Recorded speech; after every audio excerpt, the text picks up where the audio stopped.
Hey there everybody, it's EternalSnowman here with another episode of TLT Recap and Analysis. This time we're going to be going through TLT Round 5 recap and going through Round 1 playoffs for predictions. So I'll just quickly go through the recap to kind of just highlight some things about the 2-2 matchups that kind of stood out to me. A lot of people that I kind of expected to win last week did actually end up winning. I think the big ones that didn't make it were Maki. Maki's Fox over LCAP, although that had happened at the recording of last time's video.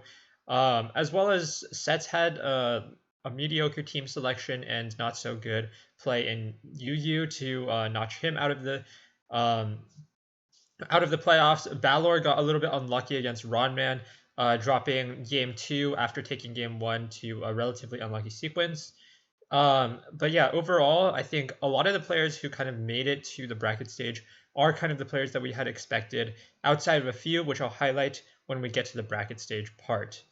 I hope you guys are all having a great holiday season as well. And just a quick announcement, I've been streaming a lot on Twitch, so if you are interested in watching some Pokemon Reborn or just wanting to talk to me, I'll be streaming on Twitch like basically 3 times a week, give or take, just having Pokemon Reborn streams. So come check it out if you're interested. I'll leave the link in the description. I would really appreciate it if some people follow me. But yeah, let's move just quickly. Going to recap. I think the players that kind of are ones to look out for are obviously the ones who went with higher records. The ones who finished 3-0 in the first 3 weeks, especially, are the ones that tend to be the ones who will be the strongest, even if they finish 3-2. So I think those are the ones that are, like, for example, GXC finished 3-2, but he went 3-0 in the first 3 weeks. So he's going to be someone to look out for sure. And then other than that, I'll kind of highlight some of the players in the next part. This recap section is kind of short, but yeah. First off, I want to say big shout outs to SANJAY, who made all the player cards. They look fucking fantastic. He did a lot of extra work, which was really nice of him to be able to do all of this despite not really being part of tour staff or anything anymore. So big shout outs to him. And we'll kind of like go through all of these players' record cards before we head on to the prediction part. So I'll kind of just be looking at their overall record, 10-2 here for Kather. No surprises for Kather. He is definitely going to be one of the ones to look out for in the bracket stage, as he is the first seed. So these are ordered by seeds. And definitely as the first seed, he is definitely going to be one to look out for. One thing to notice is that he is an extremely balanced player. I think his best tier is LC, in my opinion, having watched him play a lot of different tiers. I think LC is definitely the one that he will be the best at, but a lot of the other tiers he is extremely competent in, and I wouldn't be surprised to see him take victories off basically anybody in any tier. Granted, there are still a few players out there that I think can contest Kather in this bracket, but he is definitely going to be one of the players to look out for. As I kind of had predicted from the beginning, and a lot of people kind of knew, Kather was already kind of like a known commodity coming into this tournament. So no surprise that he went 5-0 and that he's sitting at the number 1 spot. Team Charm, who is somebody I had question marks coming into this tournament, has had a really good tournament so far, going 5-0 as well. However, having 8-4 as an overall record, meaning that he took one of the wins as an activity win, and the other 4 wins in the other 4 series, he had a 3-game set in every single one. Meaning that despite having a 5-0 record, his win percentage is actually lower than a lot of players under him, like, for example, APW, who has a much better win percentage.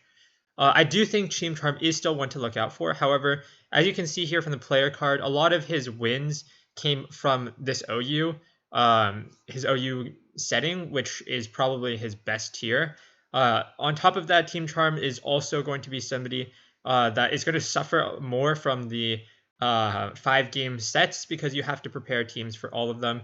And something I've noticed is that in a lot of the lower tiers, they've had not as clean team selection as they have in OU in the past. So we'll see how they do. I still have some question marks about them going into the bracket stage, but definitely somebody to look out for, especially when we go into the bracket part, because I'll kind of be noting some things. Seeding actually will play an effect into the bracket stage, although not maybe in the way that you might expect. Malicious or Mal Moonsault or APW has had a pretty good tournament up until now, boasting the second highest win percentage of any player in the tournament right now, having a really balanced win spread as well, having played a lot of tiers at a high level, which is kind of what you want to see out of somebody who is going to be contesting for like basically a win in the entire tournament. All of his sets so far, I believe, have been 2-0s or 0-2s. Although it might be that they got an activity win, I'm not too sure, to be honest. But just based on the number of wins and losses, that's kind of what it looks like. Um, but yeah, definitely somebody to look out for. Has had a really good tournament so far. Like when I've seen them play, it's been pretty impressive, and they've gotten big wins over a lot of big players as well. So definitely somebody to look out for as the number 3 seed. And then Luthier, of course, one of the tournament favorites coming into the tournament, has a really balanced win spread, as you can see. Other than Ubers, has won in basically every single tier. And I have a lot of confidence that Luthier has a lot of the resources necessary to get the best teams in a lot of these tiers as well. I think he is unmatched in a few of the tiers. Like I think LC, he is very clearly the best, even over Kather, who I mentioned earlier, having LC as his strongest tier. And I think a lot of the lower tiers he has a lot of resources for, as well as a pretty good familiarity of OU. I think Luthier is probably the scariest player in bracket right now, in my opinion. And I think a lot of the worries of how much he's going to try for this tournament have mostly been dispelled for me. So I think he's definitely going to be one of the players to look out for to take it all. Uh, Moving on to Decim, who is definitely going to be also having a strong, or also had a very strong performance, notching 4-1 in OU, being extremely good in that tier, which was basically predicted, and having wins over like very good opponents, having beaten MJ in OU, especially, which was a pretty notable win. I think MJ was also one of the players coming into the tournament to really be contesting for that best OU player in the tournament. And having Decim really having a strong performance in OU shows a lot. But also, as you can see from the rest of his win spread, he has also been able to notch really good performances in a lot of the other tiers. So definitely deserve to be at this high seed for Decim, and notching one of the best win percentages in the tournament so far. Star Real, similar to Decim, also very, very competent in OU and has a balanced win spread throughout the rest of the tiers, being, I believe, one of the only players in the tournament to have notched above a 50% win rate, 50% or above win rate in every single tier that they played, which is extremely impressive alongside Decim and a few of the other players. And like Luthier and stuff. Wait, Luthier actually lost in Ubers, so there's actually not that many players who are able to do that. So that's extremely impressive. And having been somebody that I've been looking out for a while, especially as an OU player, but he's also I know been getting into some of the lower tiers, especially like UU. Is definitely somebody that is scary going into the bracket stage, which I think a lot of these top players are. I think other than Team Charm so far, these are all players that you don't want to be running into in the bracket stage. I think Team Charm has, compared to some of these other players, had a little bit of a shakier run so far. And unsurprising also because a lot of these players were predicted to be extremely good coming into the tournament. And that is also true for Sensei Axu, who's I've seen play a lot in other tiers, in a lot of the lower tier tournaments so far. Stuff like LTPL and stuff. Sensei Axu has always been has been a mainstay throughout the entirety of Generation 8, and so I expect him to continue his performance in this tournament setting where he's going to have the opportunity to really play a lot of the UU through PU tiers, which I think is kind of where his strengths lie. So if he's able to capitalize on those UU through PU especially in the best of 5 where he's almost guaranteed to have to play basically 3 of those 4 tiers in a set. He's going to be in a very, very good spot against a lot of players. So another player that I think is pretty scary going into the bracket stage. Ars9, I think, was able to turn it around after a relatively disappointing. I think it was either week 1 or week 2 where he lost pretty early. And although he does pose a really strong record at 4-1, I do think that Ars9 has probably looked the shakiest out of any player thus far in the 4-1 bracket. They are definitely somebody who has performed extremely well in a lot of tournaments, such as, like, for example, I believe they qualified for Grand Slam this year and whatnot. So definitely somebody to look out for. But I think compared to some of the other players so far, has shown a little bit of a shaky performance so far in TLT. I do think their versatility, however, has advantages in the bracket stage, which is something that is important because unlike like for example Team Charm, who is the only player so far who has been kind of like a specialist, players who have a very strong spread of tiers will be the ones who are able to succeed the most in the bracket stage. Fat Fighter 2, somebody who was actually not really a known commodity coming into the tournament, managed to finish with a 4-1 record, I believe after losing week 1 too, which is very nice for him. So basically going to be somebody to look out for going into the bracket stage to see how well they're going to do. I personally want to see a lot of the new names who I don't really know that much about, because always homegrown tours room talent is always stuff that I'm like on the lookout for. 4-1, definitely impressive, but I'm not really holding out too much to see how. I'm still holding. Let me rephrase that. There's still a lot for me to see from Fat Fighter, who, in my opinion, didn't have the toughest Swiss rounds, having played a lot of relatively weaker players in his run to get to the bracket stage. That said, though, 4-1 still very impressive. So we'll see how they do in the bracket stage.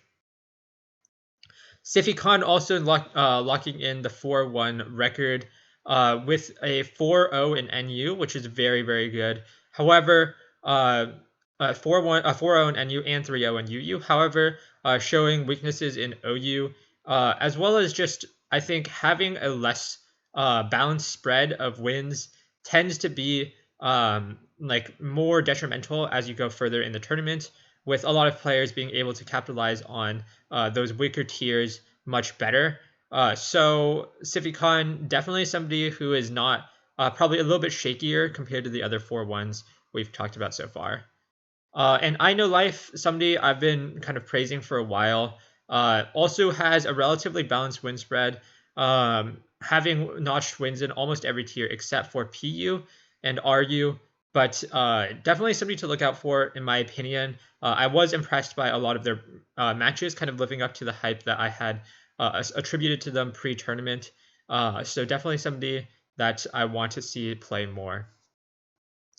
Moving on, Hellray 1, who has had a really breakout tournament, in my opinion, having a 4-1 record in against relatively stiff competition. And I would say that it's important to note that Hellray was somebody who I didn't really peg to be successful coming into this tournament, having kind of flopped in a few tournaments up until now. But I think they've really upped their game a lot, and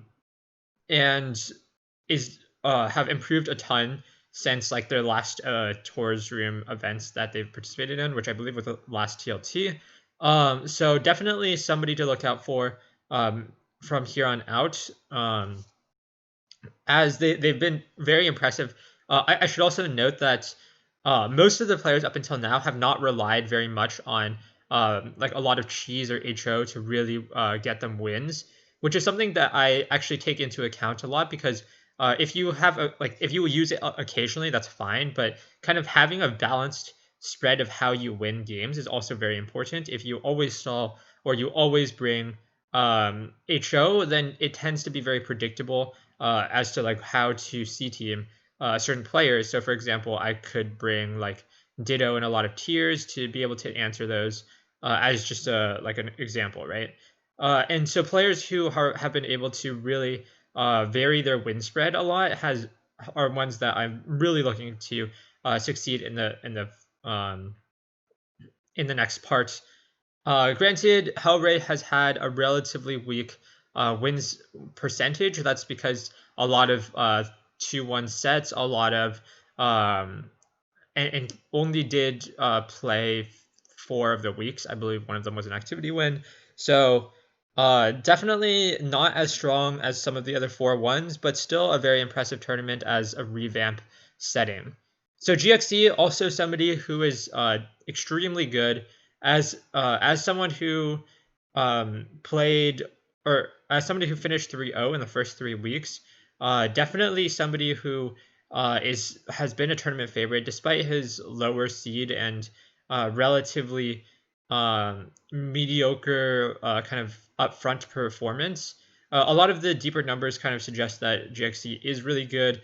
Like for example, having gone 3-0 in the first 3 weeks with relatively no trouble, and already being like kind of touted as many people's top 2 or top 4 player coming into the tournament. He's definitely going to be extremely good. However, I will say that when we get to the bracket stage, his seed will affect his performance pretty significantly. Next up, myself. I think it's my win, or sorry, my tier spread is a little bit interesting because I didn't play Ubers, NU, or RU this entire tournament so far. I tried to avoid RU and NU for a lot of these weeks because I didn't want to actually play them because of how much they had changed week to week, and I felt like it was a bit of a troublesome thing to do. Now that they've settled down a bit, I'm more willing to kind of like give them a shot and whatnot. But this part is kind of interesting, I guess. If you're interested in that kind of stuff, I also hadn't played Ubers. Just a personal choice. None of my opponents had locked it, so would prefer to not play it if at all possible. But we'll see how I do in the next stage, definitely. But this week's opponent's definitely gonna be really tough, which I'll go over soon. Mirage, who changed their name from 52 Gambit, has one of the highest win percentages of any player in the 3-2 bracket, alongside myself, um, having basically a good performance in OU, which is kind of what we expected coming into the tournament. I think a lot of the 3-2 players have more to prove, especially if they're coming from the 2-2 bracket. If you're 3-2 but coming from the 3-1 bracket, it's a little bit different, considering that you may have dropped the game just because you don't care that much. But yeah, 52 Gambit, somebody to look out for as well.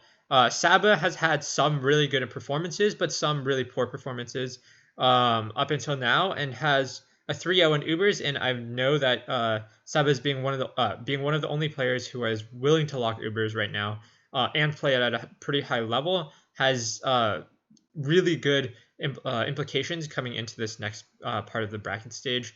I think Saba is also somebody who has a very balanced win spread as somebody who can play a lot of tiers, a lot of the lower tiers on top of Ubers.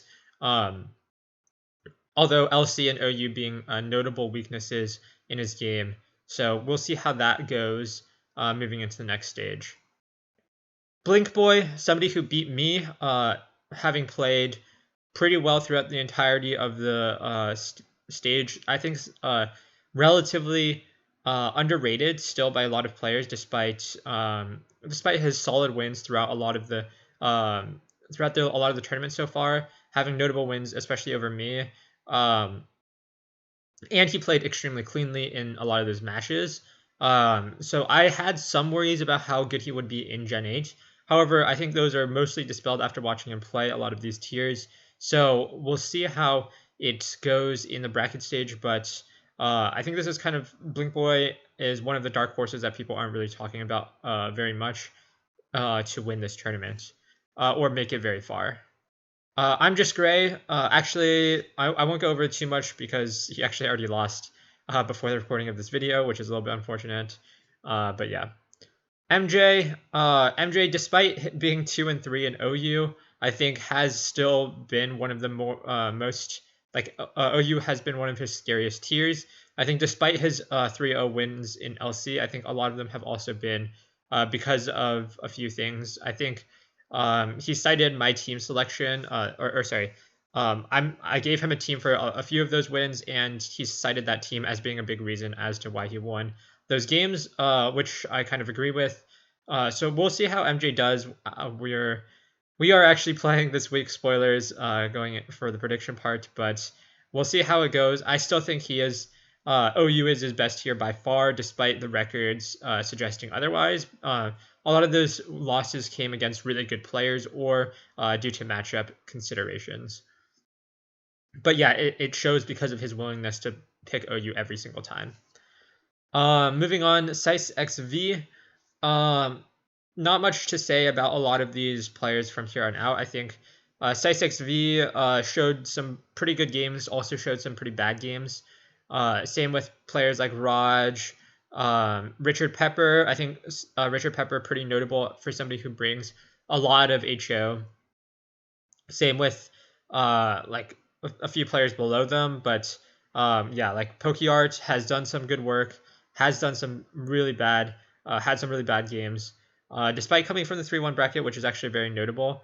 But yeah, if you look at overall records, those kind of start going downhill around this area. And so a lot of these players, I think, who are the notable ones who finished with started from O2? I believe I don't believe any of the players here actually started O2. Cheese is actually somebody who's relatively notable despite his mediocre seeding as somebody who could potentially make it far in the tournament.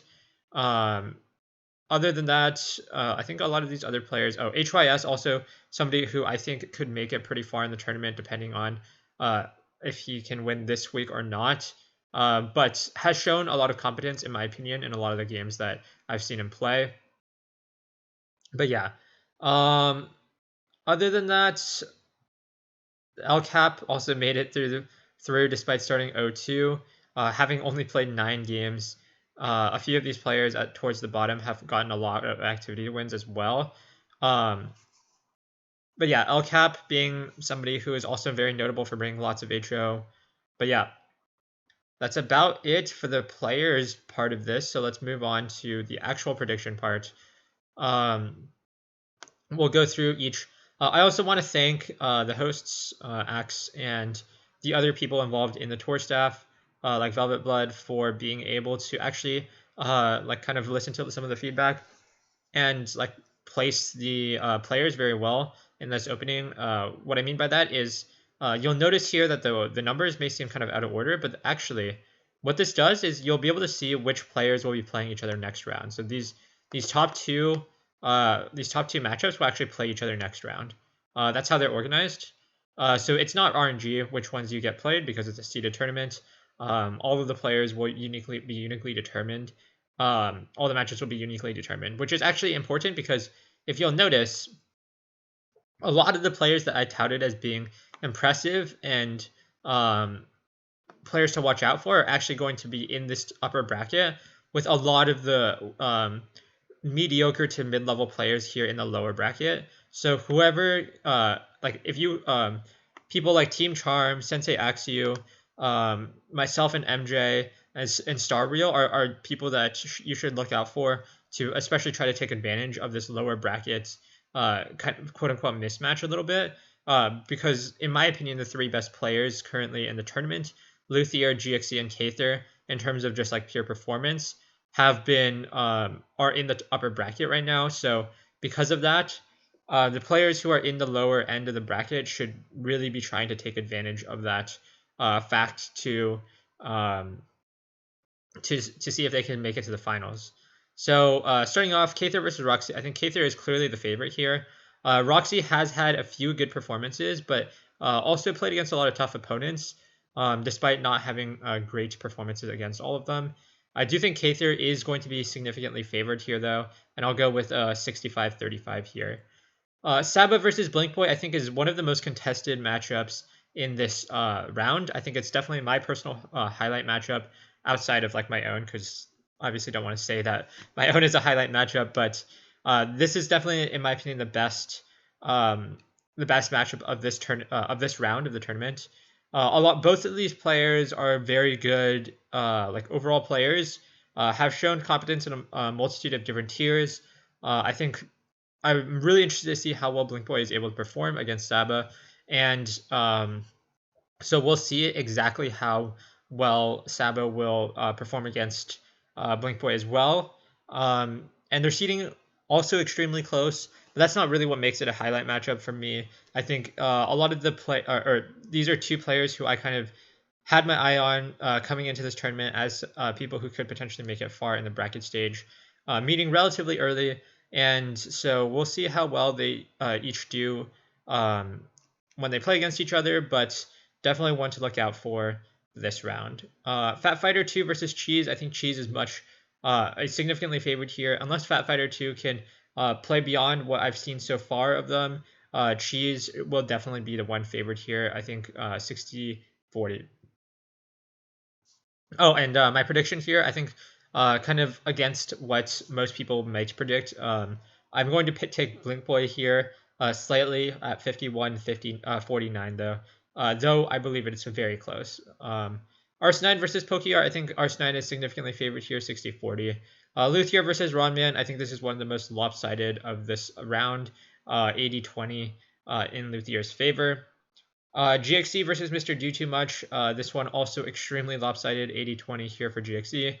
Deckham HYS is definitely one of the other extremely close matchups, in my opinion, for this round of the tournament. I think Deckham is going to be favored here, 55-45. However, I wouldn't be surprised if HYS is able to take this. I think more and more going later in the tournament, having things like experience in big tournaments is going to be important.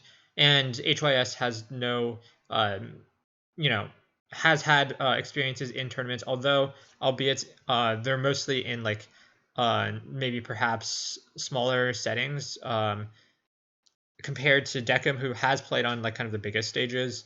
Other than maybe SPL, he has played for a lot of the big PLs and like a lower tier Premier kind of league level tournaments. So yeah, I think Deckham is still going to be favored here, but HYS is a really tough opponent for him round one. Also, very notable here is that I kind of forgot about this, but GXC and Luthier will most likely be playing each other next round, which is very interesting as for a round of 16 matchup, it's definitely going to be extremely hype. So we'll see how that goes next week if they do both manage to win. Next up, Hellray versus Raj.Shoot. I think Raj.Shoot will be slightly favored here. Despite some poor performances and shaky performances, I do think that Raj is overall slightly better and has bounced back pretty well after the round one loss to MJ. So I do think that Raj is slightly favored here, but it will definitely be close. I think it will be like 60-40, or sorry, 55-45 in Raj's favor. Team Charm versus LCAP. I think if Team Charm manages to bring good teams and not kind of succumb to LCAP's cheese, then it shouldn't be too difficult. I do think he's pretty significantly favored here. I'll go 60-40 on him here. 52 Gambit versus Gray. This has actually already happened. It was a 5-game set, and Gray lost to Gambit. So unfortunate for Gambit, or sorry, unfortunate for Gray. For somebody who kind of I probably would have predicted him to win in a slight victory, probably like 55-45 here. But Gambit had a really good win here, so that shows reflects very well on him to beat somebody like Gray. So yeah, definitely nice win for him. Sensei Axu versus 7U9I2. I think Sensei Axu is significantly favored here. I'll go 65-35. Sifikon versus Sice XV. I think Sifikon has had overall a slightly better tournament. I believe they... I think they did play, although don't quote me on that one.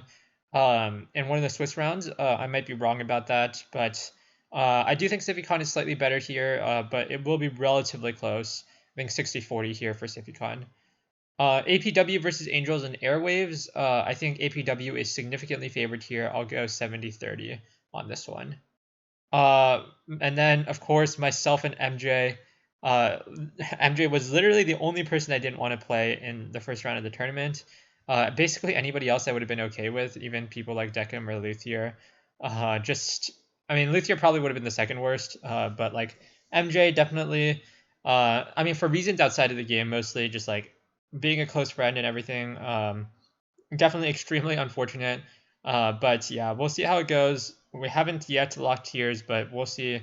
I probably suspect that it's going to like not include Ubers, and then we're probably not going to include one of UU through PU. I don't know which one, maybe PU at this point, but we'll see. Finally, or sorry, last two, Star Real versus Alternate. I think Star Real is significantly favored in this matchup. Probably like 70-30 here for Star Real. I expect him to continue his strong performance up until this point. I Know Life versus Richard Pepper. Similarly, I think this is going to be a pretty big mismatch. I think I Know Life is just significantly better here at 65-35. And yeah, that's about it for this episode of TLC Recap and Analysis. Thank you guys for watching. If you guys enjoyed, if you did, leave a like and subscribe. And if not, then I'm not sure why you're still watching, to be honest. But yeah, hope to see you guys in the live commentary for my game, as well as next week for more recap and analysis.